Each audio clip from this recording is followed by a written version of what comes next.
Hello दोस्तों, मैं प्रदीप शुक्ला आपका स्टडी अड्डा पे बहुत बहुत स्वागत करता हूं। उम्मीद करते हैं आप अच्छे होंगे, स्वस्थ होंगे और आपकी तैयारी, आपकी पढ़ाई बहुत ही बेहतरीन तरीके से चल रही होगी। आज मैं आपके लिए प्रॉब्लम्स ऑन नंबर्स की ये 8वीं क्लास लेकर के हाजिर हूं।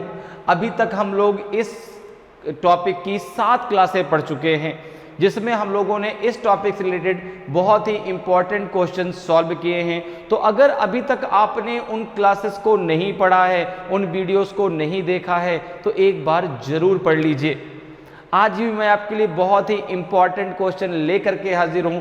तो चलिए बिना किसी देरी के आज की क्लास को स्टार्ट करते हैं क्वेश्चन के साथ में। आज की क्लास भी बहुत ही धमाकेदार क्लास होने वाली है। तो चलिए स्टार्ट करते हैं क्वेश्चन के साथ में आज की क्लास को। और आज की क्लास का पहला क्वेश्चन है आपके सामने। आज की क्लास का पहला क्वेश्चन है। इस क्वेश्चन को पहले हम लोग रीड करते हैं और फिर जो है सॉल्व करने की कोशिश करते हैं। देखिए क्वेश्चन क्या कह रहा है कि in an examination a student scores 4 marks for every correct answer and losses 1 mark for every wrong answer. A student attempted all the 300 questions and scored in all 300 marks. Okay, the number of question he answered correctly was. एक परीक्षा में एक छात्र प्रत्येक सही उत्तर के लिए 4 अंक प्राप्त करता है और प्रत्येक गलत उत्तर के लिए 1 अंक की हानि करता है। एक छात्र सभी 300 प्रश्नों को हल करता है और कुल 300 अंक प्राप्त करता है। तो आपको बताना है कि उसने कितने प्रश्नों का सही उत्तर दिया था। कितने प्रश्नों का उसने सही उत्तर दिया, 80 का कि 120 का कि 220 का कि नन ऑफ दीज, इनमें से कोई नहीं। तो देखो भाई, एग्जाम में थी नेगेटिव मार्किंग, ठीक है ना। और नेगेटिव मार्किंग कैसी थी कि अगर जो है आप गलत करते हैं तो आपका 1 नंबर कट कर दिया जाएगा। तो देखिए उसने अब भाई 300 प्रश्नों में उसके 300 नंबर आ गए। 300 प्रश्नों को उसने सॉल्व किया और 300 नंबर उसके आ गए। तो अब इसको सॉल्व करने के 2 तरीके हैं। दोनों तरीके मैंने इसके पहले आपको बताए हैं। एक डायरेक्ट तरीका है, एक XYZ मान करके। जैसे अगर हम यहाँ पे XYZ मान कर करते हैं, देखो मैं दोनों तरीके एक बार आपको फिर से बताता हूं कि डायरेक्ट तरीका क्या है, बिना आप XYZ माने कैसे कर सकते हैं और XYZ मान के कैसे कर सकते हैं। जैसे मैंने मान लिया कि लेट द करेक्ट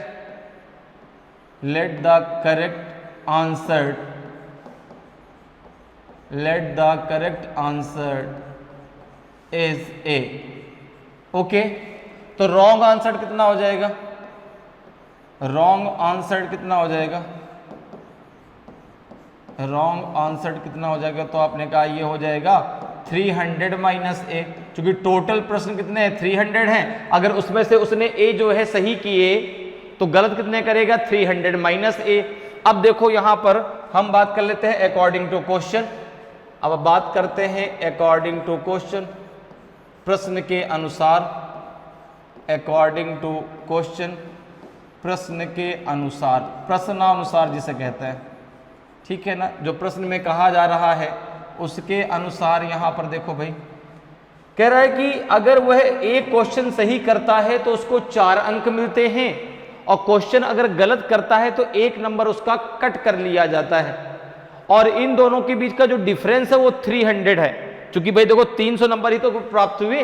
तो यहां पर देखो अकॉर्डिंग टू क्वेश्चन अगर बात करें तो हो जाएगा आपका 4A, ठीक है ना, माइनस ये हो जाएगा आपका 300 माइनस A। क्योंकि यहाँ पे 1 इंटू A आएगा तो भाई 1 इंटू A का मतलब A हो गया, क्लियर है। इक्वल्स टू हो जाएगा आपका 1 इंटू पूरा का पूरा 1 इंटू में आएगा, ठीक है ना, ओनली A नहीं आएगा। 300 माइनस A इंटू 1 आएगा, क्लियर। इक्वल्स टू आज आपका कितना आ जाएगा? 300, ठीक है। इसको जरा सॉल्व करो, कितना आ जाएगा? ये हो जाएगा आपका 4A, ये आ जाएगा प्लस का A, जब उधर जाएगा 300 तो 300 प्लस का 300 हो जाएगा। ये बात मेरी समझ में आई भाई? माइनस के अंदर मल्टीप्लाई करोगे तो माइनस का 300 प्लस का A, माइनस का 300 जब उधर जाएगा तो प्लस का 300 हो जाएगा। तो ये हो जाएगा आपका 5A इक्वल्स टू हो जाएगा आपका 600, तो A इक्वल्स टू हो जाएगा आपका 120। a इक्वल्स टू कितना हो जाएगा आपका 120। तो जब 120 उसने सही कर दिए, जब 120 उसने सही कर दिए तो 180 क्या कर दिए उसने गलत कर दिए। 300 क्वेश्चनों में उसने कितने सही किए, तो आपने कहा कि करेक्ट जो है, करेक्ट आंसर्ड है 120, करेक्ट आंसर्ड है 120 और रॉन्ग आंसर कितना हो जाएगा, रॉन्ग आंसर कितना हो जाएगा, रॉन्ग आंसर कितना हो जाएगा, ये हो जाएगा आपका 180। कितना हो जाएगा 180। जब आप 120 से 300 से जब 120 को माइनस करेंगे तो आपका आ जाएगा 180। तो करेक्ट आंसर कितने हैं 120 और रॉन्ग आंसर कितने हैं 180। टोटल क्वेश्चन कितने हैं 300। हमसे क्या पूछा गया है, सही कितने उसने किए थे, तो उसने सही किए 120, ऑप्शन बी आपका सही आंसर हो जाएगा। एक तरीका तो ये है, एक तरीका और है जिससे आप केवल इतनी 2 लाइनों में कर सकते हैं। कैसे, जरा उसको समझ लीजिए। देखो टोटल क्वेश्चन कितने थे 300, एक क्वेश्चन का नंबर कितना है 4। अगर वो 300 के 300 करेक्ट आंसर करता, अगर वह 300 के 300 करेक्ट आंसर करता तो 300 इंटू 4 उसको नंबर मिलने चाहिए थे 1200। मेरी बात समझ में आ रही है। अगर वो सबके सब सही करता 300 के 300 तो उसके जो नंबर आने चाहिए वो आने चाहिए 1200। अच्छा उसको नंबर मिले कितने 300, उसको नंबर मिले कितने 300, तो नंबर का डिफरेंस कितने का आ गया, नंबर का डिफरेंस कितने का आया। तो आपने कहा मिलने चाहिए 1200 लेकिन मिले उसको 300, तो 900 का उसको लॉस हो गया, 900 का उसको लॉस हो गया। ठीक है ना। अब देखो उसको लॉस होता कितना है एक क्वेश्चन पे, उसको 900 नंबर का लॉस हो गया। तो एक क्वेश्चन पे उसको 5 नंबर का लॉस होता है। अगर एक क्वेश्चन वो गलत करता है तो उसको 5 नंबर का लॉस होता है। कैसे, जरा वो समझो। देखो एक क्वेश्चन गलत करने पे 4 नंबर तो वो चले गए जो उसको मिलने वाले थे, और 1 नंबर उसको और कट कर दिया गया, तो उसको जो लॉस हुआ वो टोटल 5 नंबर का लॉस हुआ। तो यहां पे 5 इक्वल्स टू हो जाएगा 900 के, तो ये 1 इक्वल्स टू आ जाएगा आपका 180 के। ठीक है ना, 18 पंचे 90 होता है ना, तो ये आ जाएगा 180 के। तो 180 क्या हो जाएगा रॉन्ग आंसर, 180 क्या हो जाएगा रॉन्ग आंसर। यहां से जो निकल के वैल्यू आएगी ना ये रॉन्ग आंसर्ड की निकल आएगी। क्यों, क्योंकि भाई इतने उसने गलत कर दिए ना, क्योंकि 900 नंबर का उसको लॉस हुआ और एक क्वेश्चन में उसको लॉस हो रहा है 5 नंबर का। तो 5 इक्वल टू 900 तो 1 इक्वल टू 180। तो 180 क्वेश्चन उसने क्या कर दिए, गलत कर दिए। तो 300 में से 180 माइनस करेंगे तो 120 क्या कर दिए, क्या करेगा वो सही करेगा। क्लियर, समझ में बात आई। तो 120 सही किया उसने, 180 क्या कर दिया, गलत कर दिया। तो इस तरीके से भी आप जो है आंसर निकाल सकते हैं। क्लियर है, दोनों तरीके मैंने आपको बता दिए कि ए मान के कैसे आप निकाल सकते हैं और विदाउट ए माने आप कैसे निकाल सकते हैं। क्लियर है, चलिए आगे बढ़ते हैं, अगले क्वेश्चन पर आते हैं। अगले क्वेश्चन का आंसर बताएं, अगले क्वेश्चन का आंसर बताएं। क्वेश्चन को पहले रीड करें और क्वेश्चन का इस बार क्वेश्चन को रीड करने के बाद आंसर देने की भरपूर कोशिश करें। देखिए तो पहले क्वेश्चन को रीड करते, क्वेश्चन क्या कह रहा है कि the least number which is to be added to the greatest number of 4 digits so that the sum may be divisible by 345 is. सबसे छोटी संख्या जिसे 4 अंकों की सबसे बड़ी संख्या में जोड़ा जाए ताकि योग 345 से क्या हो जाए, विभाज्य हो जाए। ठीक है ना, वो छोटी संख्या जोड़ने के बाद जो है जो योग आएगा वो जो है 343 से क्या होना चाहिए, डिवाइड हो जाना चाहिए। बताइए संख्या क्या होगी, 8 होगी, 25 होगी, 6 होगी कि जो है 28 होगी। तो इस प्रकार के क्वेश्चनों को कैसे आप सॉल्व करेंगे जरा वो समझो। अब जैसे उसने कहा कि भाई 4 अंकों की जो है सबसे बड़ी संख्या में क्या ऐसा जोड़ा जाए, छोटी छोटी संख्या जो जोड़ने के बाद वो 345 से पूर्णतः क्या हो जाए, डिवाइड हो जाए। तो आप क्या करो, 4 अंकों की ग्रेटेस्ट नंबर क्या होता है आपका, अगर मैं कहूं कि 4 डिजिट्स ग्रेटेस्ट नंबर क्या होगा, 4 digit greatest number, 4 digit greatest number क्या हो जाएगा, तो आप कहेंगे 9999। कितना हो जाएगा, 9999, 9999 आपका जो है 4 अंकों का सबसे बड़ा से बड़ा नंबर होगा। ठीक है ना। कभी भी आपसे पूछा जाए 6 अंकों का तो 6 टाइम्स 9 लिख दो, 7 अंकों का तो 6 टाइम 9 लिख दो। क्लियर है। अब जरा देखो, कह रहा है कि इसको इसमें जोड़ना है जो 345 से पूरा का पूरा डिवाइड हो जाता है। आप क्या करोगे, इस संख्या को 345 से डिवाइड करो। किससे डिवाइड करो, 345 से डिवाइड करो।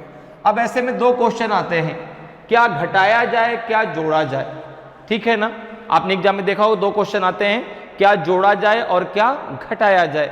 तो आपको एक ही लाइन में आंसर निकालना है, कैसे जरा वो समझिए।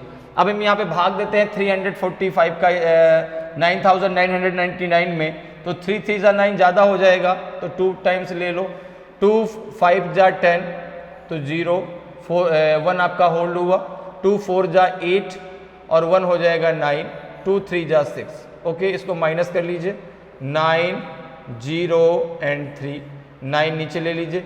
अब देखिए, अब एक चीज ध्यान से मेरी ध्यान से सुनिएगा, अगर जोड़ने के लिए कहेगा, अगर जोड़ने के लिए कहेगा तो जो अब नीचे संख्या आएगी वो इस संख्या से बड़ी होनी चाहिए, और अगर घटाने के लिए कहता तो जो नीचे संख्या आती वह इस संख्या से छोटी होती।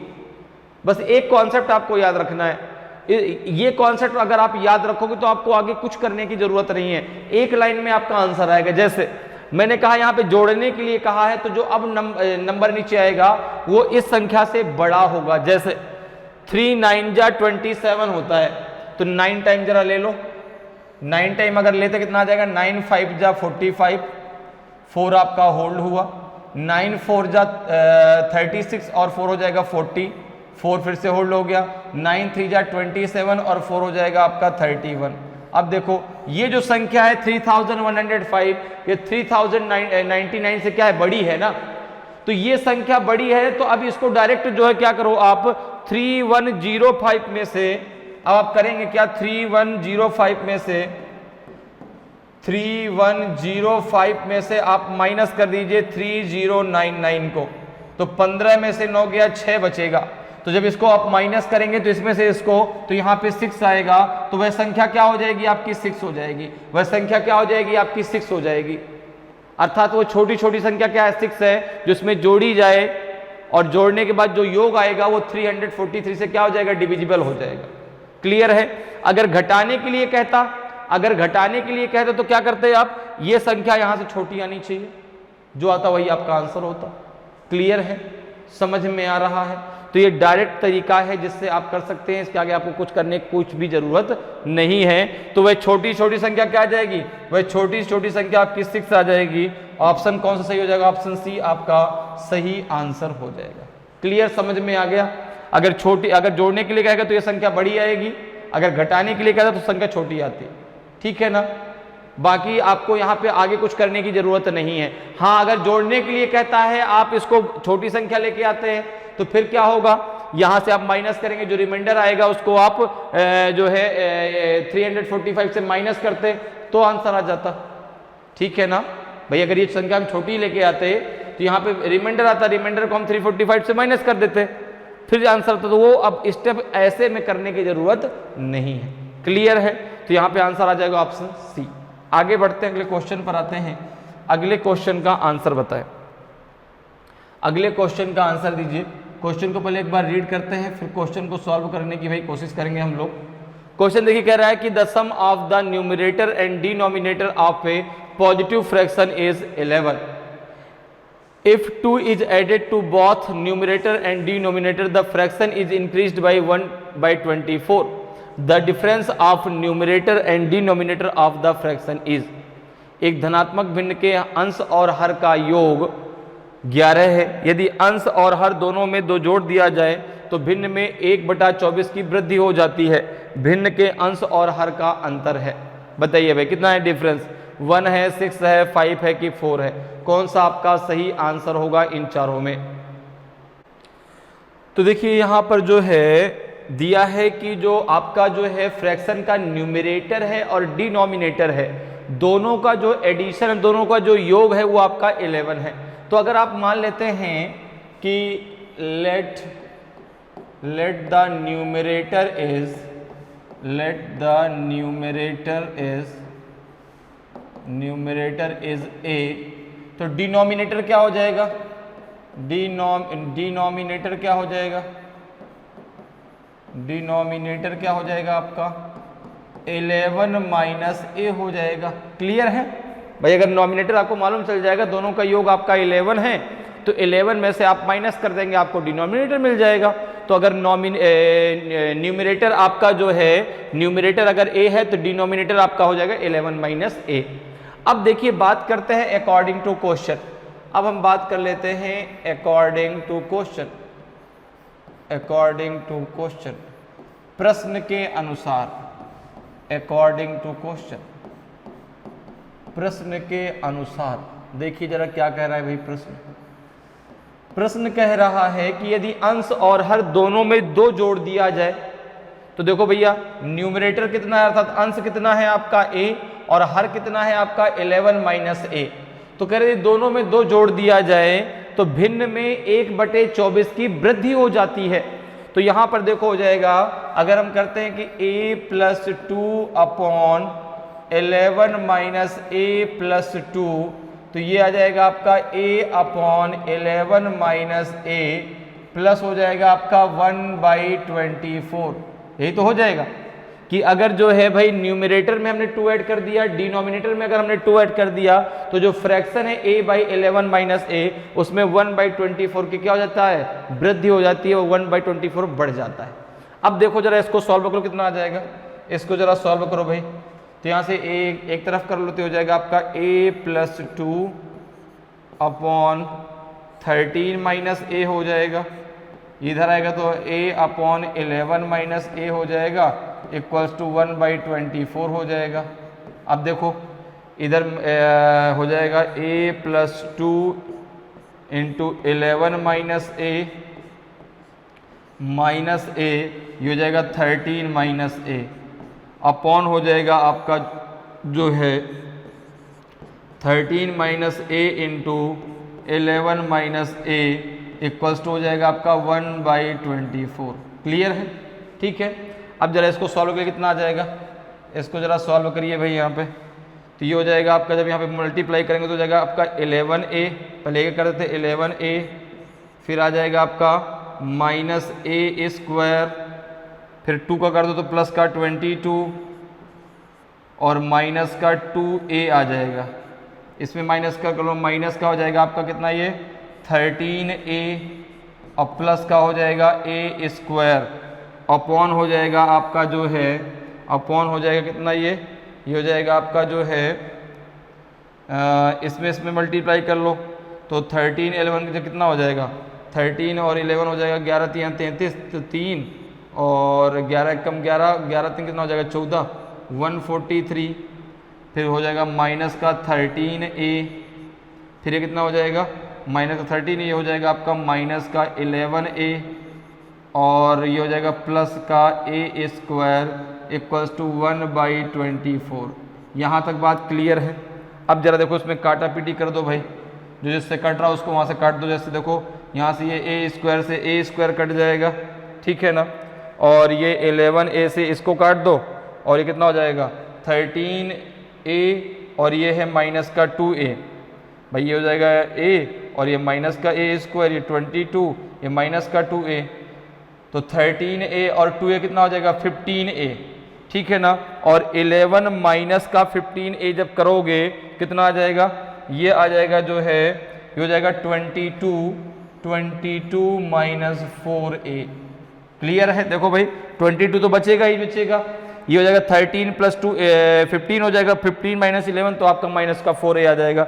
नीचे जरा देखो ये हो जाएगा a स्क्वायर, ये 13 और 11 कितना हो जाएगा 24, बिल्कुल। तो ये हो जाएगा आपका हो जाएगा नीचे 143 माइनस 24a और प्लस हो जाएगा आपका a स्क्वायर इक्वल्स टू हो जाएगा 1/24।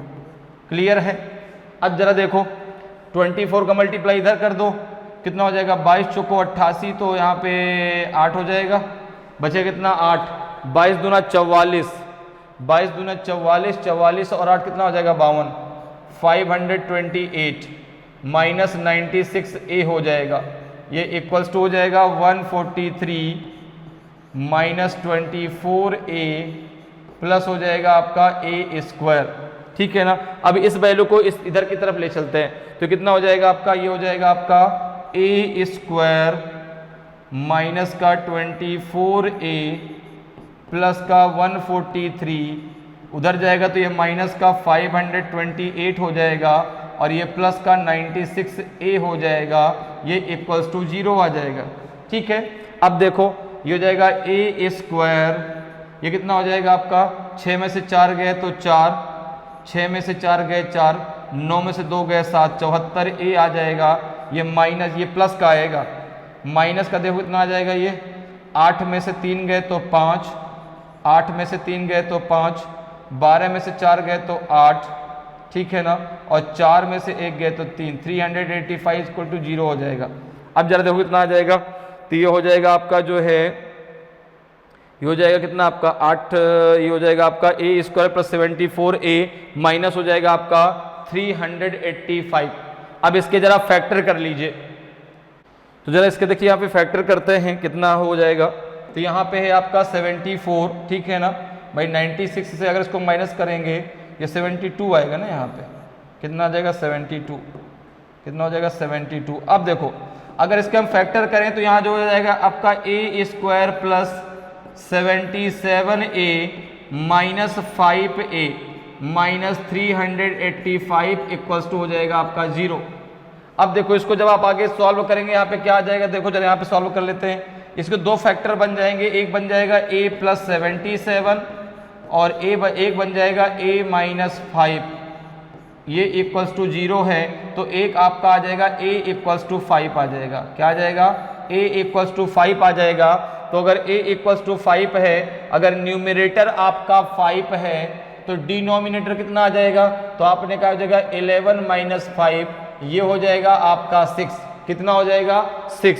तो आपसे पूछा क्या गया है कि दोनों के बीच का डिफरेंस कितना है, दोनों के बीच का डिफरेंस कितना है, यहाँ पे निकाल लेते हैं दोनों के बीच का डिफरेंस। तो डिनोमिनेटर कितना है आपका 6, न्यूमरेटर कितना है 5, तो दोनों के बीच का डिफरेंस कितना आ जाएगा आपका 1। तो ऑप्शन ए आपका सही आंसर हो जाएगा, ऑप्शन ए आपका सही आंसर होगा।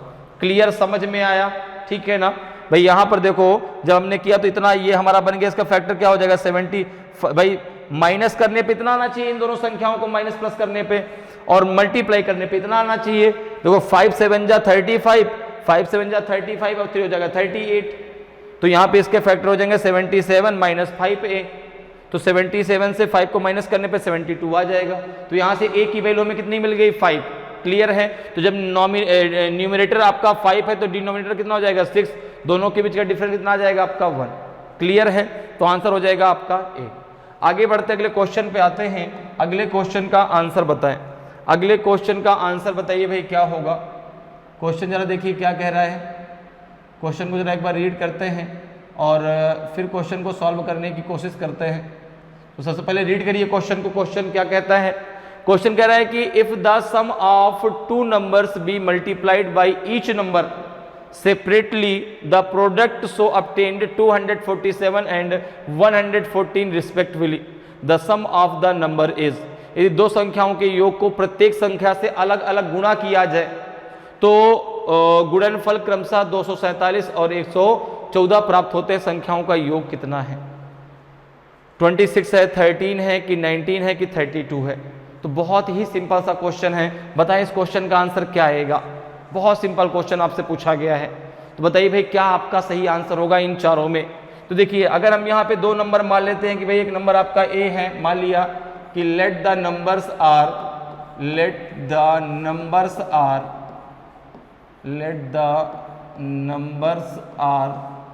ए एंड बी, मान लिया हमने एक नंबर ए और एक नंबर क्या मान लिया बी। अब कह रहा है कि दोनों जो नंबर का योग है उन दोनों को अगर अलग अलग, ठीक है ना, दोनों से अलग अलग गुणा किया जाए तो पहले का जो गुणनफल है वो आपका 247 प्राप्त होता है और दूसरे का 114 प्राप्त होता है। तो अगर हम बात करें यहाँ पे अकॉर्डिंग टू क्वेश्चन, अब हम बात करते हैं अकॉर्डिंग टू क्वेश्चन, ठीक है ना। बात करते हैं अकॉर्डिंग टू क्वेश्चन। सबसे पहले हमने नंबर मान लिया ए एंड बी।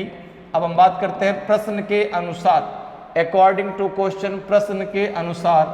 देखो क्या कह रहा है, दोनों संख्याओं का योग कितना। अब संख्या क्या मानी आपने, ए और बी, तो दोनों संख्याओं का योग कितना, ए प्लस बी हो जाएगा। अब कह रहा है कि इसको जब अलग अलग जो है प्रत्येक संख्या से इनके योग को अलग अलग संख्या से गुणा किया जाता है, अर्थात जो इनका योग ए प्लस बी है उसको पहले ए से गुणा किया गया तो गुणनफल कितना आया है, 247 आ गया। इसी संख्या का जो बी से गुणा किया गया ए प्लस बी को, तो इसका जो गुणनफल है वो आपका आ जाएगा 114। ठीक है ना, 114। अब देखो अगर इसको मैं फर्स्ट मान लूँ इक्वेशन और इसको मैं सेकंड मान लूँ, तो ये दोनों को ऐड करने पर, दोनों को ऐड अगर कर दें, दोनों को ऐड कर दें, किसको किसको, फर्स्ट को और सेकंड को, तो देखो कितना आ जाएगा, ये हो जाएगा देखो कितना आपका a square plus a b पहला वाला, दूसरा हो जाएगा आपका a b plus b square हो जाएगा, और ये इक्वल्स टू हो जाएगा आपका 247 प्लस 114। ये कितना हो जाएगा आपका, ये हो जाएगा a square plus b square plus 2ab आ जाएगा। ये कितना हो जाएगा आपका, 7 4 11 और 4 1 5 1 6 2 1 3।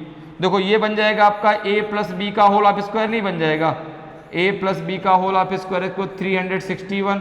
तो यहाँ पे अगर देखें तो ये हो जाएगा a plus b equals to हो जाएगा आपका रूट के अंदर 361। 361 किसका स्क्वायर होता है, 19 का, तो a प्लस बी आ जाएगा आपका 19। तो संख्याओं का योग कितना है आपका, 19 है। संख्याओं का योग कितना है आपका, 19 है। तो ऑप्शन सी आपका सही आंसर हो जाएगा। और योग ही तो हमसे पूछा गया था कि दोनों संख्याओं का योग कितना है, तो दोनों संख्याओं का जो योग है वो निकल के आएगा आपका 19। ऑप्शन सी आपका सही आंसर हो जाएगा। क्लियर है, ऑप्शन सी आपका सही आंसर होगा। क्लियर, आगे बढ़ते अगले क्वेश्चन पर आते हैं। अगले क्वेश्चन का आंसर बताएं भाई क्या होगा। अगले क्वेश्चन का जरा आंसर बताइए। क्वेश्चन को पहले रीड करिए और फिर क्वेश्चन का आंसर दीजिए। क्वेश्चन कह रहा है कि a number consist of 2 digits and the digit in the 10th place exceeds that in the unit digits by place by 5. If 5 times the sum of the digits be subtracted from the number, the digit of the number are reversed, then the sum of digits of the number is. एक संख्या में 2 अंक हैं और दहाई के स्थान का अंक इकाई के स्थान के अंक से 5 अधिक है। यदि अंकों के योग का 5 गुना संख्या से घटाया जाता है तो संख्या के अंक उलट जाते हैं। तो संख्या के अंकों का योग बताइए भाई क्या है। 5 है, 9 है, 12 है कि 6 है। ए बी सी डी में से आपका कौन सा सही आंसर होगा, ए होगा कि बी होगा कि सी होगा कि आपका डी होगा। तो देखिए यहाँ पर जो है अगर हम संख्या की बात करें तो सबसे पहले हम इसकी यूनिट डिजिट मान लेते हैं कि let the unit digit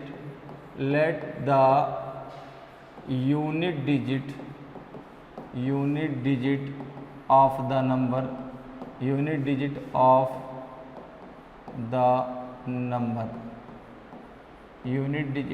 the number is a. अगर यूनिट डिजिट ए है तो उसका देन 10th प्लेस क्या हो जाएगा, तो जरा क्वेश्चन को देखो, पढ़ लो क्या कह रहा है कि a number consist of 2 digits and the digit in the 10th place exceeds that in the unit place by 5। तो अगर यूनिट प्लेस आपने ए माना है तो जो आपका 10th प्लेस हो जाएगा वो आपका a प्लस 5 हो जाएगा। कितना हो जाएगा, a प्लस 5। ओके, अब कह रहा है कि if 5 times the sum of the digits be subtracted from the number, the digits of the number are reversed. तो यहाँ पर देखो, अब यहाँ पे अगर हम बात करें नंबर की, अगर मैं बात करूं कि नंबर क्या है, अगर बात की जाए नंबर की तो आपने कहा 10th प्लेस पे क्या आएगा, दहाई के अंक पे आएगा a प्लस 5 और इकाई के अंक पे है प्लस a। तो नंबर हो जाएगा आपका 10a प्लस 50 प्लस a, तो ये हो जाएगा आपका 11a प्लस 50। ठीक है। अब कह रहा है कि जो ये नंबर है, ठीक है ना, यदि अंकों के योग का 5 गुना संख्या से घटाया जाए, संख्या क्या आपकी बनी है 11a प्लस 50, तो यहां पे देखो हो जाएगा 11a प्लस 50 में से कितना घटाया जाए, संख्या के योग का 5 गुना। अब संख्या कितनी है, तो आपने कहा संख्या हो जाएगी आपकी a प्लस 5, तो संख्या का योग कितना हो जाएगा 2a प्लस 5, इसका 5 गुना 2a प्लस 5, 2a प्लस 5 का 5 गुना इससे अगर घटाया जाए तो जो संख्या के अंक हैं वो आपस में क्या होते हैं, बदल जाते हैं, ठीक है ना, संख्या के जो अंक हैं वो रिवर्स हो जाते हैं। तो यहाँ पे देखो अगर हम बात करें तो अब संख्या क्या बन जाएगी 10, संख्या थी आपकी जो है 10a प्लस 5 प्लस a, तो ये हो जाएगी आपकी 10a प्लस a प्लस 5, यही तो हो जाएगी भाई, ये a इधर आ जाएगा, ये a प्लस 5 इधर चला जाएगा। संख्या के जो अंक हैं वो आपस में क्या होते हैं, रिवर्स्ड हो जाते हैं, बदल जाते हैं। अब जरा देखो इसको जरा सॉल्व कर लो, तो यहाँ पे कितना हो जाएगा आपका, ये हो जाएगा 11a प्लस 50 माइनस हो जाएगा आपका ये 10a माइनस का 25 हो जाएगा, इक्वल्स टू हो जाएगा आपका 11a प्लस का 5 हो जाएगा। क्लियर है।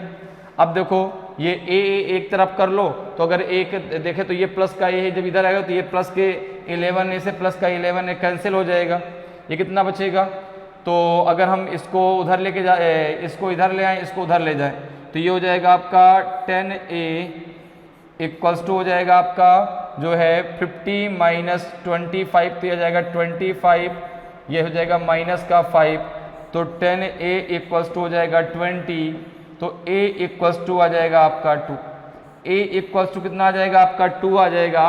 तो यहाँ पे देखो अगर हम बात करें यूनिट डिजिट की, यहाँ पे अगर हम बात करें तो यूनिट डिजिट की, तो यूनिट डिजिट कितना हो जाएगा, यूनिट डिजिट है आपका 2, और टेंथ डिजिट क्या हो जाएगा, टेंथ डिजिट क्या हो जाएगा, अर्थात दहाई का अंक क्या हो जाएगा, तो आपने कहा हो जाएगा 2 प्लस 5, अर्थात ये हो जाएगा 7। दोनों का एडिशन पूछा है आपसे, तो 2 प्लस 7 कितना हो जाएगा आपका 9, दोनों का एडिशन हो जाएगा आपका 9, तो ऑप्शन बी आपका सही आंसर हो जाएगा। दोनों का एडिशन आपसे पूछा गया था, तो संख्या के अंकों का योग क्या है, तो उसका जो यूनिट डिजिट है वो आपका 2 है, और जो टेंथ डिजिट है वो आपका 9 है, अर्थात संख्या है 92, संख्या क्या है आपकी 92, दोनों का जो एडिशन कितना आ जाएगा आपका संख्या है 72, सॉरी 92 नहीं 72, और दोनों का जो एडिशन है वो आपका है 9, तो ऑप्शन बी आपका सही आंसर होगा। क्लियर है। आगे बढ़ते हैं, अगले क्वेश्चन पे आते हैं। अगले क्वेश्चन का आंसर बताएं भाई क्या होगा। क्वेश्चन को जरा रीड करते हैं भाई हम लोग, और क्वेश्चन को लगाने की भरपूर कोशिश करते हैं। क्वेश्चन कह रहा है कि a tree increases annually by 1/8 of its height, by how much will it height after 2 years if it stand today 64 centimetre height. एक पेड़ सालाना अपनी ऊंचाई के 1/8वें हिस्से से बढ़ता है यदि वह आज 64 सेंटीमीटर का है, यदि वह आज 64 सेंटीमीटर का है तो 2 वर्ष बाद उसकी ऊंचाई कितनी होगी। बताइए भाई, 78 सेंटीमीटर होगी, 81 सेंटीमीटर होगी कि 65 सेंटीमीटर होगी, कि नॉन ऑफ दी जिनमें से कोई नहीं। तो यहाँ पे तो कह रहा है कि जो पेड़ है वह जो है एनुअली कितना बढ़ता है 1/8, ठीक है। एक tree increases annually by 1/8 of its height, ठीक है ना, तो इसकी जो भी हाइट है वह उसका 1/8 बढ़ता है। अब इसकी जो आज की ऊंचाई है वो है आपकी 64 सेंटीमीटर, तो 2 वर्ष बाद कितनी होगी। तो अगर यहां पर देखो ये जो बढ़ रहा है एनुअली, ये जो एनुअली बढ़ता है ये कितना बढ़ता है, किस हाइट पे बढ़ता है, तो आपने कहा ये बढ़ता है आपका 1/8 पे। अगर मैं मान लूं कि 8 उसकी टोटल हाइट है, अगर मैं मान लूं कि 8 उसकी टोटल हाइट है, ठीक है ना, 8 उसकी टोटल हाइट है, तो बढ़ कितना जाता है, बढ़ कितना जाता है आपका 1, बढ़ कितना जाता है 1, तो ये जो बढ़ेगा वो कितना बढ़ जाएगा भाई, 8 उसकी टोटल हाइट थी, 1 आपका बढ़ गया अर्थात 9 हो गया। तो अगर मैं कहूं कि प्रेजेंट टाइम में उसकी हाइट कितनी है, प्रेजेंट हाइट कितनी है, प्रेजेंट हाइट कितनी है, प्रेजेंट हाइट कितनी है, तो आपने कहा प्रेजेंट हाइट 64 सेंटीमीटर है, तो आफ्टर 2 ईयर कितनी हो जाएगी? आफ्टर 2 ईयर, आफ्टर 2 ईयर कितनी हो जाएगी? आफ्टर 2 ईयर, तो आपने कहा प्रेजेंट 64 है, ये पहले साल 9/8 बढ़ेगा, अगले साल 9/8 बढ़ जाएगा, क्योंकि एक साल में ये 9 बढ़ता है, ठीक है ना। तो कितना हो जाएगा भाई? 9/8 हो जाएगा। तो पहले साल में 9/8 बढ़ा, अगले साल में 9/8 बढ़ेगा, तो कितना हो जाएगा ये? 8 जा 64 से 64 कट जाएगा, 9 जो हो जाएगा 81। तो 81 सेंटीमीटर का है, ठीक है ना। 2 वर्ष बाद कितना हो जाएगा? ये 81 सेंटीमीटर का हो जाएगा। ऑप्शन बी आपका सही आंसर होगा। क्लियर? अगर आज यह 64 सेंटीमीटर का है तो 2 वर्ष के बाद जो है यह 81 सेंटीमीटर का हो जाएगा। ऑप्शन बी आपका सही आंसर होगा। क्लियर? आगे बढ़ते हैं, अगले क्वेश्चन पे आते हैं। अगले क्वेश्चन का आंसर बताएं। अगले क्वेश्चन का आंसर दीजिए भाई। इन क्वेश्चन में बहुत टाइम लगाने की जरूरत नहीं है, ये क्वेश्चन बस तुरंत पढ़िए और आंसर दीजिए। क्वेश्चन कह रहा है कि in an office there are 108 tables and 132 chairs. If 1/6 of the tables and 1/4 of the chair are broken, how many people can work in the office if each person requires 1 table and 1 chair? एक कार्यालय में 108 table और 132 कुर्सियां हैं। यदि मेज का 1/6 और कुर्सियों का 1/4 भाग टूटा हुआ है, ठीक है ना। मेज मतलब यहाँ टेबल से, ध्यान रखिएगा, ठीक है ना। मेज का मतलब यहाँ किससे है? टेबल से है, ठीक है ना। तो कार्यालय में कितने लोग काम कर सकते हैं यदि प्रत्येक व्यक्ति को एक मेज और एक कुर्सी की आवश्यकता हो? बताइए भाई। बहुत आसान सा क्वेश्चन आपसे पूछा गया है। 99, 90, 87 की 93, कौन सा आपका सही आंसर होगा इन चारों में? बताएं भाई, आंसर करें जल्दी से। तो देखिए जो है यहाँ पर कह रहा है कि एक कार्यालय में 108 टेबल हैं और 132 कुर्सियां हैं। अब टेबल का जो है 1/6 भाग टूटा हुआ है, ठीक है ना, और कुर्सियों का 1/4 भाग टूटा हुआ है, टूटी हुई कुर्सियों में है। तो देखो अगर हम बात करें तो यहाँ पे जो है, अगर मैं कहूँ कि ब्रोकन टेबल कितनी है, ब्रोकन टेबल कितनी है, तो आपने कहा कि भाई टोटल टेबल है 108, उनमें से जो है 1/6 जो है आपकी टूटी हुई है। कितना हो जाएगा आपका? 6 3 जा 8, 6 1 जा 6 और 4 बचेगा 6 8 जा 40। 18 टेबल जो है टूटी हुई है। तो बची हुई टेबल कितनी है? अगर मैं आपसे कहूं कि बची टेबल कितनी है, टेबल लेफ्ट, तो आपने कहा कि भाई 108 टोटल थी, 18 उसमें टूटी हुई हैं, तो 90 बची हैं। 90 अभी सही सलामत है। क्लियर? इसी प्रकार से अगर हम बात करें कि टूटी कुर्सियां कितनी हैं, तो बात करें अगर ब्रोकन चेयर, टूटी हुई वही कुर्सियां कितनी हैं, तो आपने कहा कि कुर्सियां हैं टोटल 132 और इसका जो है 1/4 भाग टूटा हुआ है। तो कितना हो जाएगा आपका? 4 3 जा 12, 4 3 जा 12, 33 जो है कुर्सियां टूटी हुई हैं। तो अगर बात की जाए कि चेयर लेफ्ट, बची चेयर कितनी है, चेयर लेफ्ट बची चेयर कितनी है, तो आपने कहा टोटल 132 है, उसमें से 33 टूट गई, कितनी बच गई? तो 99 बच गई। अब देखो यहाँ पे एक कंडीशन दी गई है कि कार्यालय में कितने लोग काम कर सकते हैं। अब प्रत्येक आदमी को एक चेयर और एक कुर्सी चाहिए, सॉरी एक चेयर और एक टेबल चाहिए, ठीक है ना। एक चेयर और एक कुर्सी नहीं, एक चेयर और एक टेबल चाहिए। तो कितने लोग काम कर सकते हैं? तो देखो भैया, उसके पास जो टेबल सही सलामत मौजूद है वो 90 है, ठीक है ना, और जो उसके पास चेयर सही सलामत है वो 99 है। अब ऐसा भी तो नहीं है कि भाई 99 अगर वो बिना चेयर के काम कर सकता, वो भी नहीं, उसको एक चेयर और एक टेबल चाहिए। तो कितने लोग काम कर सकते हैं? काम कर सकते हैं केवल 90 लोग। 90 लोग जो है काम कर सकते हैं, 90 लोग, क्योंकि जो 90 लोग हैं जिनको टेबल मिलेगी उनको चेयर भी मिल जाएगी, क्योंकि चेयर तो 99 है, 9 ज़्यादा है ना, लेकिन बिना भाई टेबल के काम वो कर नहीं सकता, इसलिए जो है 90 लोग ही ऑफिस में काम कर सकते हैं। तो यदि प्रत्येक को एक मेज और एक कुर्सी की आवश्यकता हो तो कार्यालय में 90% जो है काम कर सकते हैं। तो ऑप्शन बी आपका सही आंसर हो जाएगा। क्लियर। आगे बढ़ते हैं, अगले क्वेश्चन पे आते हैं। अगले क्वेश्चन का आंसर बताएं, अगले क्वेश्चन का आंसर बताएं भाई। क्वेश्चन देखिए, एक बार पढ़िए और फिर क्वेश्चन का आंसर दीजिए। बहुत ही धमाकेदार क्वेश्चन है। क्वेश्चन देखिए, कह रहा है कि if the sum of the digits of any integer lying between 100 and 1000 is subtracted from the number, the result always is।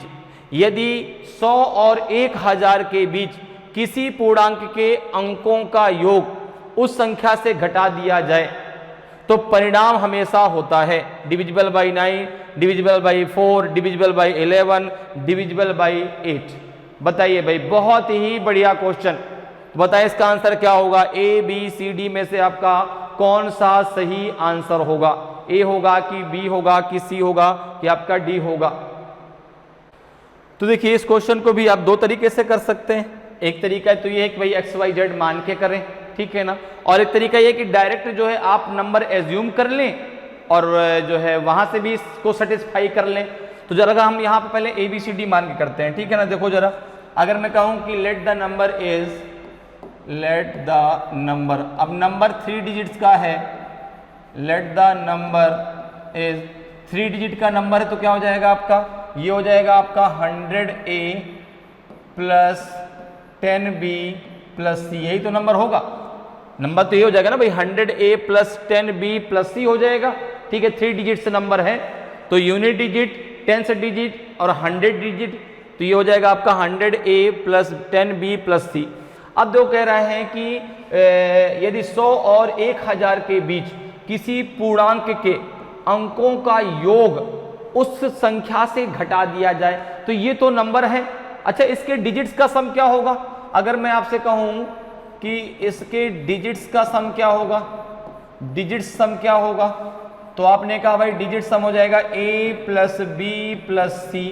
तो देखो यहां पर, अब अगर हम बात करें अकॉर्डिंग टू क्वेश्चन, अगर हम बात करें according to question, according to question, प्रश्न के अनुसार, अकॉर्डिंग टू क्वेश्चन अगर बात की जाए तो यहां पर देखिए क्या होगा आपका। भाई संख्या जो है आपकी कितनी है? 100A plus 10B plus C से अगर इसके जो है A plus B plus C को घटा दिया जाए तो यहाँ कितना हो जाएगा? देखो जरा, हो जाएगा 100A plus 10B plus C minus A minus B minus C से C कैंसिल हो जाएगा और ये बचेगा आपका कितना? ये बचेगा आपका 99A प्लस हो जाएगा आपका 9B, ठीक है ना। तो अगर 9 बाहर ले लेंगे कितना बचेगा आपका? 11A plus B। तो संख्या जो है हमेशा किससे? 9 से डिविजिबल होगी। संख्या हमेशा जो है डिविजिबल बाई 9, संख्या जो है हमेशा जो है 9 से क्या हो जाएगी? डिवाइड हो जाएगी। जो संख्या आएगी वो हमेशा 9 से क्या हो जाएगी? डिवाइड हो जाएगी। एक तरीका तो ये है। एक तरीका और है इसको करने का, आप डायरेक्ट एक संख्या एज्यूम कर दीजिए और वहां पे डायरेक्ट इसकी कंडीशन को सेटिस्फाई कर लीजिए। जैसे कोई भी संख्या आप ले लीजिए, जैसे मान लो भाई 100 से हमको ज़्यादा लेना है, जैसे आपने ले लिया 105 ले लिया, क्या ले लिया? 105। क्लियर है। अब कह रहा है कि जो पूर्णांक है, पूर्णांक के अंकों का योग उस संख्या से घटा दिया जाए। तो भाई संख्या क्या आपने मानी? 105, इसके डिजिट्स का सम क्या हो जाएगा? तो आपने कहा संख्या आपने अगर 105 मानी तो इसके डिजिट्स का सम क्या होगा? डिजिट सम क्या हो जाएगा? तो आपने क्या हो जाएगा? 1 प्लस 0 प्लस 5, ये हो जाएगा आपका 6। तो 105 में से अगर हम 6 माइनस करते हैं कितना बचेगा आपका? 15 में से 6 गया 9, ये बचेगा आपका 99, ये बचेगा आपका 99। 99 आपका 9 से डिविजिबल है। क्लियर। अब जरा एक संख्या और मान लो ताकि अब भाई जो मान रहे हैं वो सही है कि गलत, आपके दिमाग में और कन्फ्यूजन आपका दूर हो जाए। जैसे आपने एक संख्या मानी 125 या 129 मान लो, ठीक है ना। आपने संख्या क्या मान ली? 129। अच्छा, इसके डिजिट्स का सम क्या होगा? अगर मैं कहूँ कि इसका डिजिट सम क्या हो जाएगा, तो आपने कहा डिजिट सम हो जाएगा 1 प्लस 2 प्लस 9, तो 9 1 10, 10 2 12, कितना हो जाएगा? 10 2 12 हो जाएगा। 12 को जरा 129 से माइनस करो, 29 माइनस 12 कितना हो जाएगा आपका, 9 में से 2 गया 7, 2 में से 1 गया 1, यहाँ पे जरा 9 से इसको डिवाइड करके देखो, 9 9 1 जा 9, ठीक है ना, और 9 3 जा तो 13 9 जा 117 होता है, 13 9 जा 117 होता है। तो संख्या जो है हमेशा किससे डिवाइड हो जाएगी, डिविजिबल बाई 9, तो ऑप्शन ए आपका सही आंसर होगा। चाहे जो 100 और 1000 के बीच कोई भी पूर्णांक है, ठीक है ना, अगर उस पूर्णांक के जो डिजिट्स हैं उनका जो योग है अगर उस संख्या से घटाया जाता है तो संख्या हमेशा 9 से क्या हो जाएगी, डिवाइड हो जाएगी। क्लियर है। तो इस प्रकार से आप एज्यूम करके भी आंसर दे सकते हैं और इस प्रकार से आप जो है XYZ मान के भी निकाल सकते हैं। क्लियर है। एज्यूम करके दीजिए, ज़्यादा अच्छा है क्योंकि इसमें टाइम भी कम लगेगा और जल्दी आंसर भी आ जाएगा। ठीक है ना, आप उसको कंडीशन को सेटिस्फाई कर लीजिए, आंसर आ जाएगा। क्लियर। आगे बढ़ते हैं, अगले क्वेश्चन पे आते हैं। अगले क्वेश्चन का आंसर बताएं। अगले क्वेश्चन को पहले रीड करते हैं और फिर इसको सॉल्व करने की हम लोग कोशिश करते हैं। भाई देखिए क्वेश्चन क्या कह रहा है कि find 3 consecutive numbers such that twice the first, 3 times the second and 4 times the third together make 191। ऐसी 3 क्रमागत संख्याएं ज्ञात कीजिए कि पहली संख्या का दुगना, दूसरी संख्या का 3 गुना और तीसरी का 4 गुना मिलकर 191 बनता है। बताइए भाई वो लगातार संख्याएं क्या होंगी, 15 16 17 20 21 22 18 20 22 20 21 23। कौन सा आपका आंसर सही आंसर होगा इन चारों में। तो हमने यहां पर मान लिया कि भाई 3 क्रमागत संख्याएं क्या हैं आपकी। मान लिया कि let the three consecutive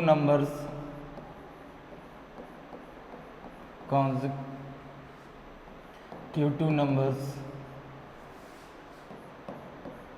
let the 3 consecutive numbers is a plus 1 and a plus 2।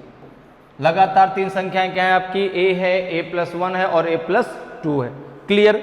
अब कह रहा है कि यदि पहली संख्या का दुगना, दूसरी का 3 गुना और तीसरी का 4 गुना मिलकर 191 बनता है। देखो जरा, अब हम बात करते हैं according to question. According to question प्रश्न के अनुसार। क्लियर। देखो क्या आएगा आपका यहाँ पे, देखो क्या कह रहा है, पहली संख्या का कितना है, दुगना अर्थात 2 into a प्लस दूसरी का 3 गुना 3 into a plus 1, तीसरी का 4 गुना तो 4 into a plus 2, ये मिलकर बनता है आपका 191। ये कितना हो जाएगा, ये हो जाएगा 2a plus 3a plus 3 हो जाएगा आपका 4a plus 8 हो जाएगा, इक्वल्स टू है आपका 191। अब देखो ये कितना हो जाएगा, 3 plus 2 हो जाएगा 5, 5 4 हो जाएगा 9, 9a plus 11 इक्वल्स टू 191। तो 9a इक्वल्स टू 191 माइनस 11, तो 9a इक्वल्स टू होता है 180। कितना होता है 180। तो यहाँ पे आपका आ जाएगा जो है a इक्वल्स टू आ जाएगा आपका 180/9, तो ये a इक्वल्स टू आ जाएगा आपका 20। तो देखो लगातार 3 संख्याएं क्या हो जाएंगी, 3 नंबर्स क्या हो जाएंगे, 3 नंबर्स क्या होंगे लगातार, 3 नंबर्स क्या हो जाएंगे। तो पहला नंबर हो जाएगा आपका 20, दूसरा हो जाएगा 21 और तीसरा हो जाएगा 22। क्या हो जाएगा 20 21 22। भाई पहला a है, दूसरा a plus 1 है, तीसरा a plus 2 है, a की वैल्यू 20 है तो 21 फिर हो जाएगा 22। तो ऑप्शन बी आपका सही आंसर हो जाएगा। लगातार जो नंबर हो जाएंगे ऑप्शन बी आपका सही आंसर होगा 20 21 22। क्लियर है। चलिए आगे बढ़ते हैं, अगले क्वेश्चन पर आते हैं। अगले क्वेश्चन का आंसर बताएं। अगले क्वेश्चन का आंसर दीजिए भाई। क्वेश्चन देखिए क्या कह रहा है।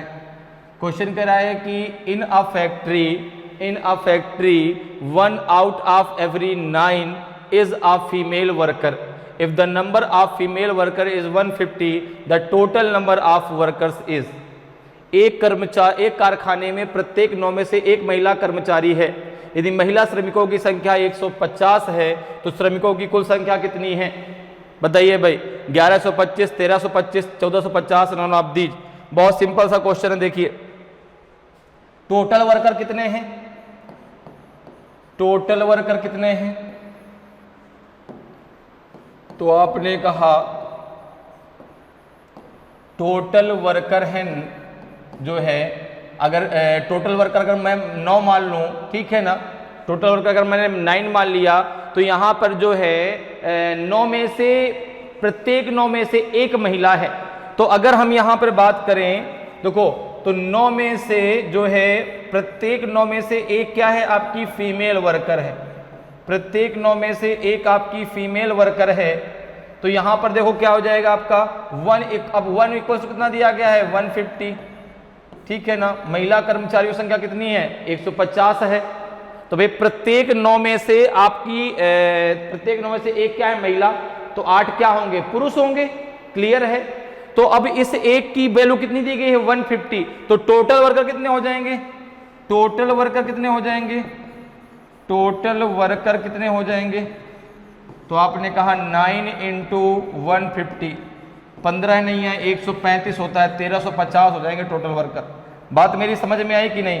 भाई मैंने माना कि टोटल वर्कर अगर 9 है, टोटल वर्कर अगर 9 है तो 9 में से एक क्या है? आपकी फीमेल वर्कर है। और यहां दिया गया है कि टोटल फीमेल वर्कर आपकी 150 है। तो 1 इक्वल टू 150 के तो टोटल वर्कर कितना हो जाएगा? 9 इंटू 150 हो जाएगा आपका 1350। तो टोटल जो कर्मचारी हो 1350 है। ऑप्शन डी आपका सही आंसर हो जाएगा। क्लियर। आगे बढ़ते हैं, अगले क्वेश्चन पे आते हैं। अगले क्वेश्चन का आंसर बताएं। अगले क्वेश्चन को जरा रीड करते हैं और उसको सॉल्व करने की भरपूर हम लोग कोशिश करते हैं। देखिए क्वेश्चन बहुत ही धमाकेदार क्वेश्चन है भाई ये वाला। क्वेश्चन को पहले रीड करिए और फिर क्वेश्चन को देने की कोशिश करिए, क्वेश्चन का आंसर देने की कोशिश करिए, है ना। तो देखिए क्वेश्चन क्या कह रहा है कि find the sum of all positive multiples of 3 less than 50। 50 से कम 3 के सभी धनात्मक गुणकों का योग ज्ञात कीजिए। बताइए भाई क्या होगा? 410 होगा, 405 होगा, 425 होगा कि 408 होगा? ए बी सी डी में से आपका कौन सा सही आंसर होगा? 50 से कम 3 के सभी धनात्मक गुणजों का योग आपको बताना है। तो देखिए यहां पर हमें बताना है कि 3 के गुणज का, ठीक है ना, जो कि आपके 50 से क्या है? 50 से कम 3 के सभी धनात्मक गुणकों का योग बताइए। तो देखिए जरा, अब यहां पर अगर हम निकालें तो देखो फर्स्ट टर्म क्या हो जाएगा, ठीक है ना। अगर मैं आपसे बात करूं तो जो 3 के मल्टीपल्स में फर्स्ट टर्म क्या होगा? जो आपका 3 का मल्टीपल है वो आपका 3 है। अच्छा लास्ट टर्म कितना होगा? लास्ट टर्म कितना होगा? तो लास्ट टर्म हो जाएगा आपका 48, चूंकि 50 से कम बोल रहा है ना तो 48 होगा। फर्स्ट टर्म आपका 3 है, लास्ट टर्म आपका जो है 48 है। अब अगर अब मैं कहूं कि नंबर ऑफ मल्टीपल्स कितने हैं, भाई नंबर ऑफ मल्टीपल्स अगर आपको निकालने होते तो डायरेक्ट आप क्या करते? तो अगर यहां पे हम पहले निकाल लें यहां पे number of multiples, number of multiples, number of multiples अर्थात गुणकों की संख्या, तो क्या हो जाएगा? ये इसके लिए मैं डायरेक्ट मैंने आपको एक फार्मूला बताया था, अगर आपको याद हो, last term minus first term upon difference plus 1। अच्छा डिफरेंस इनके बीच का कितना होगा?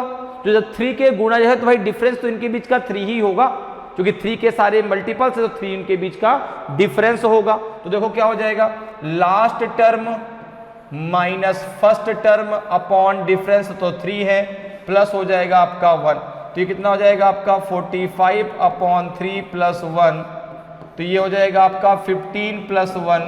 तो नंबर ऑफ जो मल्टीपल्स है वो निकल के आएंगे 16, नंबर ऑफ मल्टीपल्स निकल के आएंगे 16। तो अगर हम सम की बात करें, अगर हम इनके सम की बात करें तो यहाँ पे आप जो है ये फार्मूला लगा दीजिए, एस एन इक्वल टू क्या होता है? n/2 2a plus n-1 into क्या हो जाएगा? d। d क्या है? Common difference. कॉमन डिफरेंस कितना है आपका? 3। अब देखो n कितना है आपने निकाल लिया 16/2 ओके 2a, a मतलब फर्स्ट टर्म मतलब 3 प्लस n कितना है आपका 16 माइनस 1, d कितना है आपका 3। सॉल्व करिए इसको, कितना आ जाएगा, ये हो जाएगा आपका 8, ये कितना हो जाएगा आपका 3 2 जा 6 प्लस 15 कितना हो जाएगा 45। तो ये हो जाएगा आपका जो है कितना हो जाएगा, ये हो जाएगा आपका 8 इंटू 51 कितना आ जाएगा आपका, ये जाएगा आपका 408, 408 आ जाएगा। कितना आ जाएगा 408, तो 408 आपका सही आंसर होगा। तो ऑप्शन डी आपका सही आंसर हो जाएगा। क्लियर है, ऑप्शन डी आपका सही आंसर हो जाएगा। क्लियर। तो यहाँ पहले आपने नंबर ऑफ मल्टीपल्स निकालिए 16 और फिर जो है यहाँ पे इस फार्मूले के द्वारा आप आसानी से योग निकाल सकते हैं। क्लियर है।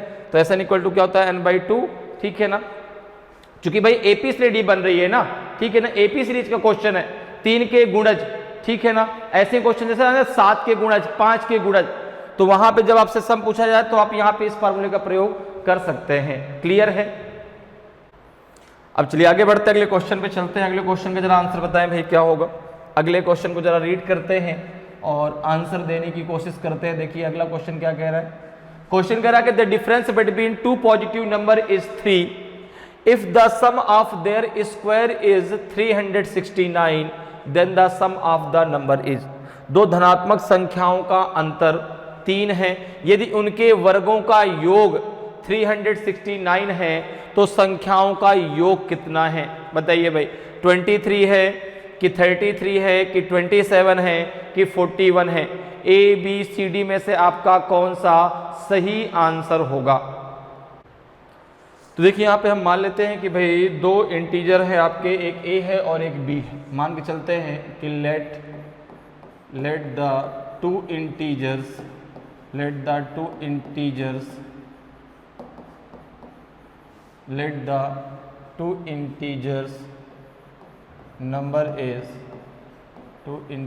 number is a and b। Okay. अब देखो, अब हम बात कर लें अकॉर्डिंग टू क्वेश्चन। अब बात कर लेते हैं अकॉर्डिंग टू क्वेश्चन, प्रश्न के अनुसार। अकॉर्डिंग टू क्वेश्चन, प्रश्न के अनुसार, प्रश्नानुसार। देखिए क्वेश्चन में क्या दिया गया है। क्वेश्चन में दिया गया है आपका जो है कि दो धनात्मक संख्याओं का अंतर कितना है, 3 है। धनात्मक संख्या आपने क्या माना है, ठीक है ना, दो आपने जो है टू इंटीजर्स नंबर आपने क्या माना है, a एंड b। तो यहाँ पर जो है a माइनस बी कितना दिया गया है, a माइनस बी दिया गया है 3, और दिया गया है कि उनके वर्गों का योग अर्थात a square plus b square equals to दिया गया 369। आपसे पूछा गया है कि a प्लस बी की वैल्यू कितनी होगी, a प्लस बी की वैल्यू कितनी हो जाएगी। अब जरा देखो, अगर हम यहाँ पे निकालें कि a माइनस बी का होल ऑफ स्क्वायर हम लगा देते हैं, तो a माइनस बी का होल ऑफ स्क्वायर क्या होता है, a square plus b square minus 2ab होता है। देखो जरा, a माइनस बी की वैल्यू पता है आपको 3 है, तो 3 का स्क्वायर कितना हो जाएगा, 3 का होल ऑफ स्क्वायर, इसकी वैल्यू पता है 369 है, माइनस 2ab है। ये हो जाएगा आपका जो है 2ab इक्वल्स टू हो जाएगा 369 माइनस 9 हो जाएगा ना। तो 2ab इक्वल्स टू कितना आ जाएगा आपका 360। 2ab की वैल्यू आपको यहाँ से मिल गई, ठीक है ना, और a square plus b square की वैल्यू आपको पता ही है। अब देखो जरा, यहाँ पर आप लगा दीजिए a प्लस बी का होल ऑफ स्क्वायर अगर लगाते हैं आप, अब आपको a प्लस बी की वैल्यू चाहिए ना, तो आपने a प्लस बी का होल ऑफ स्क्वायर लगा दिया। देखो जो यहाँ क्या हो जाएगा, ये हो जाएगा आपका a square plus b square plus 2ab होगा। तो आपको a square plus b square की वैल्यू पता कितनी है, 369। 2ab की वैल्यू पता कितनी है, 360 है। तो कितना हो जाएगा आपका, हो जाएगा 9 6 6 12 3 3 6 1 7 729 हो जाएगा। a प्लस बी का होल ऑफ स्क्वायर इतना आ जाएगा, तो a प्लस बी कितना हो जाएगा, तो ये हो जाएगा रूट में 729, और 729 किसका स्क्वायर होता है, 27 का। तो a प्लस बी की वैल्यू कितनी आ जाएगी, 27। a प्लस बी की वैल्यू कितनी आ जाएगी, 27। तो ऑप्शन सी आपका सही आंसर हो जाएगा। a प्लस बी की वैल्यू कितनी आ जाएगी आपकी, 27 आ जाएगी। तो ऑप्शन बी सी आपका सही आंसर हो जाएगा। क्लियर है। आगे बढ़ते अगले क्वेश्चन पे आते हैं। अगले क्वेश्चन का आंसर बताएं। अगले क्वेश्चन को जरा रीड करें और इस क्वेश्चन का जरा आंसर दें भाई, क्या आएगा। क्वेश्चन देखिए, कह रहा है कि in a farm there are cows and hens, if heads are counted there are 180, if legs are counted there are 420, the number of cows in the farm is. एक खेत में गाय और मुर्गियां हैं, यदि सिर गिने जाते हैं तो 180 हैं, यदि पैर गिने जाते हैं तो 420 हैं। खेत में गायों की संख्या कितनी है बताइए भाई, 30 है, 150 है, 60 है कि 120 है। ए बी सी डी में आपका कौन सा सही आंसर होगा।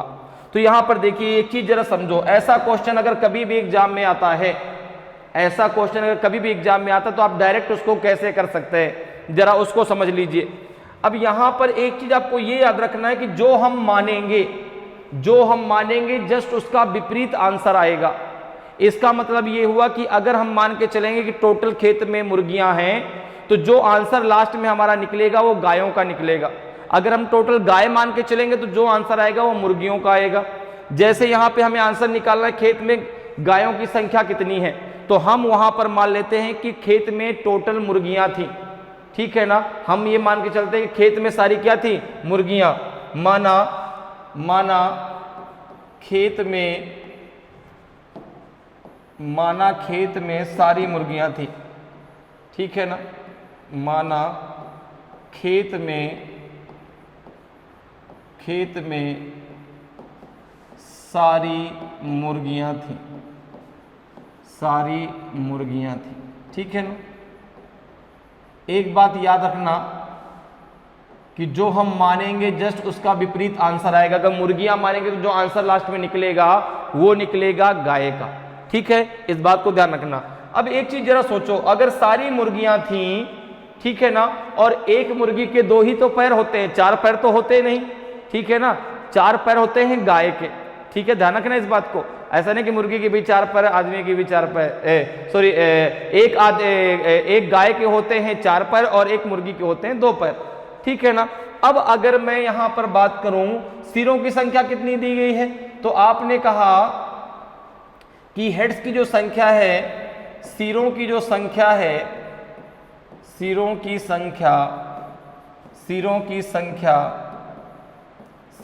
संख्या दी गई है 180। अब अगर मैंने माना कि भाई उस खेत में सभी की सभी मुर्गियां थी, तो यहां पर देखो कुल पैरों की संख्या कितनी हो जाएगी, कुल पैरों की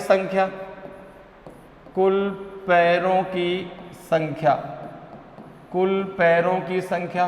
तो आपने कहा कि भाई 180 सिर के हिसाब से प्रत्येक मुर्गी के 2 पैर, 360 पैर होने चाहिए, 360 पैर होने चाहिए, ठीक है ना। लेकिन यहां कितने पैर दिए गए हैं, 420। तो पैरों में अंतर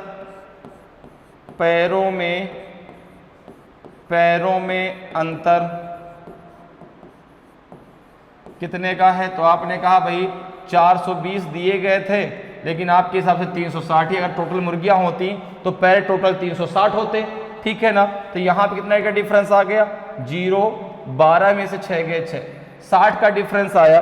अब अगर मैं कहूं कि मुर्गी और गाय के पैरों के बीच में अंतर, अगर मैं आपसे बात करूं कि मुर्गी और गाय के पैरों के बीच का अंतर,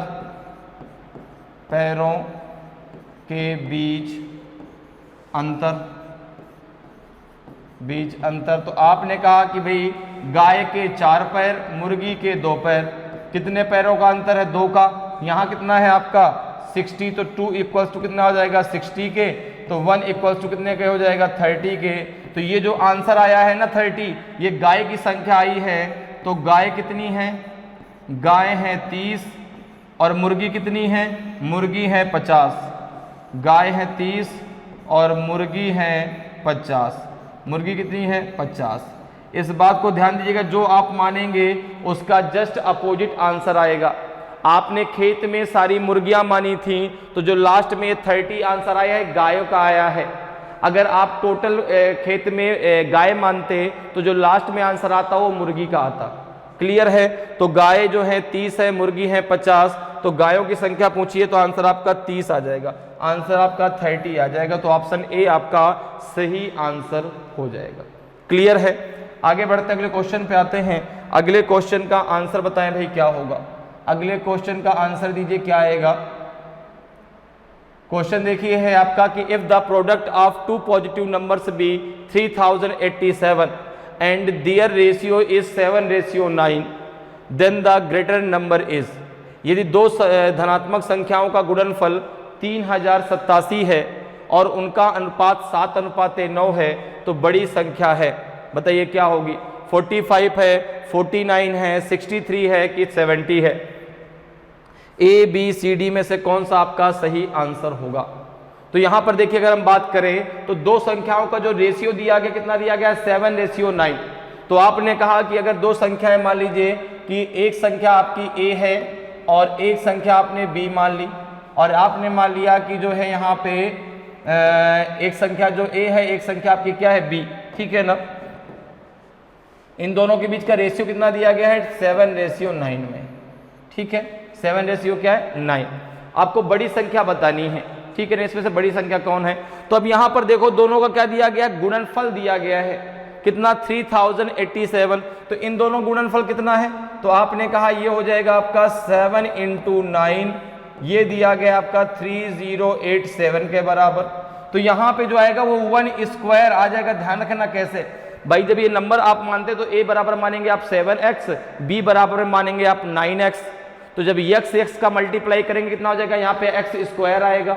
हमने x नहीं माना, हमने डायरेक्ट 1 मान लिया है, तो यहाँ पे 1² आएगा। लास्ट में जब वैल्यू आएगी तो उसका रूट निकलेगा।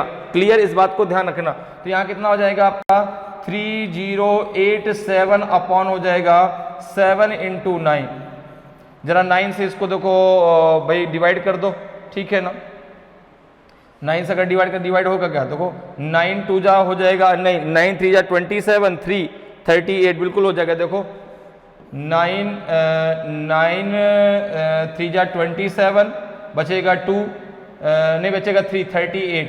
9 4 जा हो जाएगा आपका 9 4 जा 36 बचेगा 2, और 9 3 जा हो जाएगा आपका 27। 7 से काट दो, 7 चौको 28, 7 पन्ना 35, तो जाएगा 7 चौको 28, ठीक है ना। 28 और कितना बचेगा यहाँ पे 6, 7 9 63। तो ये आ जाएगा आपका 1² आ जाएगा 49। तो 1 = कितना आ जाएगा, तो आपने कहा रूट का 49, तो ये आ जाएगा आपका 1 हो जाएगा आपका 7। 1 हो जाएगा 7, तो 7 का मल्टीप्लाई कर दो यहाँ पे, 7 का मल्टीप्लाई यहाँ पे कर दो, 7 का मल्टीप्लाई यहाँ पे कर दो, तो ये हो जाएगा 49 और ये हो जाएगा आपका 63। बड़ा नंबर कौन सा है 63, बड़ा नंबर कौन सा है 63। तो ऑप्शन सी आपका सही आंसर हो जाएगा। बड़ी संख्या क्या निकल के आ जाएगी आपकी 63 निकल के आएगी। तो ऑप्शन आपका सी बिल्कुल सही आंसर हो जाएगा। तो इस प्रकार से आप बहुत आसानी से नंबर पर आधारित क्वेश्चनों को सॉल्व कर सकते हैं। उम्मीद करते हैं कि आज क्लास आपको बहुत अच्छे से समझ में आई होगी। अगर आज की क्लास आपको अच्छी लगी हो, आज का वीडियो आपको अच्छा लगा हो और अभी तक आपने वीडियो को लाइक नहीं किया तो वीडियो को लाइक जरूर करें। अगर आप नए हैं और अभी तक आपने चैनल को सब्सक्राइब नहीं किया तो चैनल को सब्सक्राइब जरूर कर लें, ताकि आपको क्लास की जानकारी समय समय पर मिलती रहे और आपकी तैयारी बेहतरीन तरीके से चलती रहे। तो आज इतना ही, फिर मिलेंगे। जय हिंद, जय भारत।